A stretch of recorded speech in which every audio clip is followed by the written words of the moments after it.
Dahil po natakam ako sa ganitong recipe, kaya naman po for today video ay fresh na pasta po ang niluto ko. Dahil po wala po akong noodles, kaya naman po fresh na pasta po, mas okay na okay po. Kaya naman po simulan ko na po ang pagluluto. So una po, pinakuluan ko lang po ang water, asin, and then pinakuluan ko lang po ang mga fresh na pasta. Then, nag-add po ako sa pasta ng carrots, cauliflower, zucchini, mushroom. Pagkatapos naman po, ay nag-add po ako ng maliliit na hiwa ng tangkay ng celery at hinalo. After ko pong haluin, nag-add naman po ako dyan ng paprika. So, dahil nakukulangan po ako sa paprika, ay nag-add pa po ulit ako ng paprika. Then, yung second po na powder na nilagay ko dyan ay curcumin.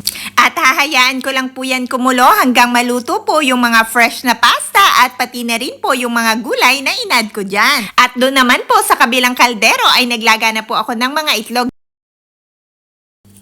Pagkatapos po ng mga ilang minuto, ito po ay aking hinalo at nag-add na po ako dyan ng mga hipon at repolyo. Dahil po ang hipon at ang repolyo ay madali lamang pong lutuin at ang repolyo po ay masarap kapag po malutong-lutong. At magpapasarap na rin po dito sa recipe na ito, itong mga hipon, pati na rin po yung mga repolyo. At ang repolyo po kapag po yan ay medyo malutong-lutong ay masarap pong kainin. So after po ng mga ilang minuto, ito naman po ay aking hinalo dahil po luto na po yung mga nasa ilalim, kaya naman po para magpantay ang pagkakaluto dito. Pero yung repolyo po ay okay lang po sa akin kahit hindi lutong-luto dahil masarap nga po yan kapag crunchy. So pagkatapos po ng mga ilang minuto, ito po ay aking hinalo lang dahil po luto na po ang mga ito. Bago ko po makalimutan, ito pong recipe na ito ay sinadya ko pong hindi lagyan ng maraming sabaw dahil po mas gusto ko po yung ganitong recipe, yung kokonti lang po ang sabaw. Next time na lang po magluluto din po ako na masabaw. Dahil po that time, gusto ko po kasi na hindi masyadong masabaw dahil po kapag nilagyan ko ng sabaw na marami ay hindi ko po mauubos.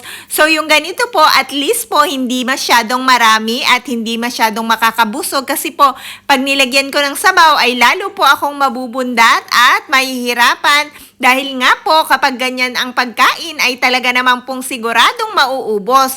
Kaya nga lang po dahil nga po minsan kailangan natin ng kumain ng sapat lang kaya naman po hindi ko po siya nilagyan ng maraming sabaw. Pero po kahit ganyan po yan hindi masabaw, sobrang sarap po talaga, lasang-lasa po yung mga hipon yan at pati na rin po yung itlog at yung mga gulay. Kaya po para ka na rin pong kumain sa restaurant. At dahil nga din po matagal-tagal na akong hindi nakakain ng ganito, kaya naman po, tikiman portion na po.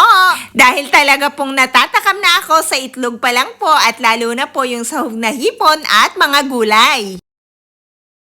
Kaya naman po guys, hindi ko na po natiis at eto na po at titikman ko na po. Ito po yung cauliflower. Napakasarap po guys. Lasang-lasa po talaga kahit sa gulay lang ay malalasahan mo yung mga hipon at pati na rin po yung mga gulay na nakalagay dyan para po talagang mga luto sa restaurant. Kaya naman po guys, kung hindi mo pa po na-try ang ganitong recipe, subukan mo na po yan para kahit hindi ka po kumain sa restaurant ay kayang-kaya mo rin pong gawin ang lutong pang restaurant. Madali lang pong lutuin at napakasimple pero napakasarap. I-try mo na po yan!